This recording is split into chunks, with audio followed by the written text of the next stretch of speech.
जो लोग गुजरात मॉडल की बात करते हैं, गुजरात मॉडल के ऊपर चलने का इनने काम किया।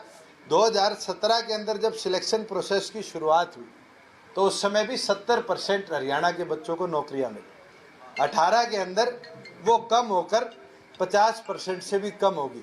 और ये 19 की लिस्ट है एसडीओ इलेक्ट्रिकल की। हैरानी है कि पूरी लिस्ट में 3% भी हरियाणा के बच्चे नहीं। और ये शुरुआत कहीं और से नहीं करी, ये मुख्यमंत्री ने अपने खुद के दफ्तर से करी, जिसके अंदर आज सभी कॉन्ट्रैक्टर जो हैं वो हमारे स्टेट के बाहर से है, चाहे वो लेबर के हो। ट्रांसपोर्ट डिपार्टमेंट के अंदर जो किलोमीटर स्कीम घोटाला आपके सामने आया, उस किलोमीटर स्कीम घोटाले के अंदर भी एक चीज़ सामने आई कि अधिकतम कंपनियां जो स्कीम के बेनिफिशियरी थी, या तो वो पंजाब की थी, या दिल्ली की थी, या गुजरात की थी। आज हम बात करें माइनिंग सेक्टर की बात, माइनिंग के अंदर भी आप उठाकर देखो, जितने लाइसेंसेज हरियाणा में अलॉट किए गए, अधिकतम लाइसेंस हरियाणा के बाहर के लोगों को अलॉट करने का काम हरियाणा सरकार ने काम किया है। एक चीज़ जरूर आपको बोलूँ कि ये चीज़ साबित कर देती है कि जो लोग आज गुजरात मॉडल को आगे लेकर चल रहे हैं वो हरियाणा के रोजगार के अंदर भी हरियाणा के भविष्य के साथ खिलवाड़ कर रहे हैं। ये प्राइवेट सेक्टर में तो खिलवाड़ चलता आया था, मगर ये पहली बार है कि आज सरकारी सेक्टर के अंदर भी इस तरह का खिलवाड़ हमें देखने को मिला है। और ये जो चीज़ आज सामने आ रही है, चाहे वो प्लॉट आवंटन की बात हो, री एडवर्टाइजमेंट की बात हो, या एसडीओ इलेक्ट्रिकल की भर्ती की बात हो, सरकार की मंशा साफ है कि हरियाणा का भविष्य, हरियाणा के युवा को ना तो रोजगार मिले, ना रोजगार का कोई साधन मिले। और बड़े बड़े बिल्डरों को, जैसे हुड्डा साहब ने 10 साल मौज लुटाई, बेच बेच के ज़मीन, जिस तरीके से उनके वारे नारे किए, आज कहीं ना कहीं मुख्यमंत्री भी अंदर खाते उसी राह पर चल पड़े। ये आशीर्वाद यात्रा जो है ये भी सरकारी प्रचार का भ्रष्टाचार है। जिस तरीके से करोड़ों रुपया इसके अंदर खर्चा जा रहा, मुझे कोई बता रहा था कि एम्बुलेंस जो साथ चलती है उस एम्बुलेंस के अंदर डॉक्टर नहीं है, पुलिस वाले बैठे हैं चाय और बिस्किट लेकर। आप लोग चेक करवा लेना, मैं सही बोल रहा हूँ। तो इस तरह के अगर प्रचार में भ्रष्टाचार मुख्यमंत्री कर रहे हैं, करोड़ों रुपया एक्सचेकर का कर रहे हैं, तो इस प्रदेश का दिवालिया निकालने का काम करेंगे। देश का तो दिवालिया निकलना शुरू हो चुका, देश की अर्थव्यवस्था पूरी तौर पर बर्बाद होने के कगार पर आ चुकी।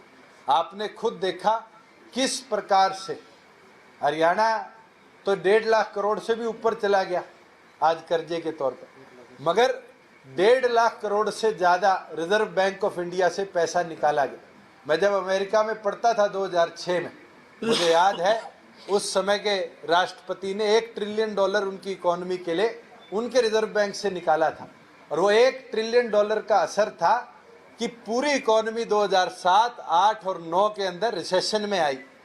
लोग जो बड़ी गाड़ियों पे चला करते थे मजबूरीवश साइकिल में आ गए, और जो लोग डे टू डे वेज करते थे वो बेरोजगार हो गए, उनको दर दर की ठोकरें खाने का काम हो।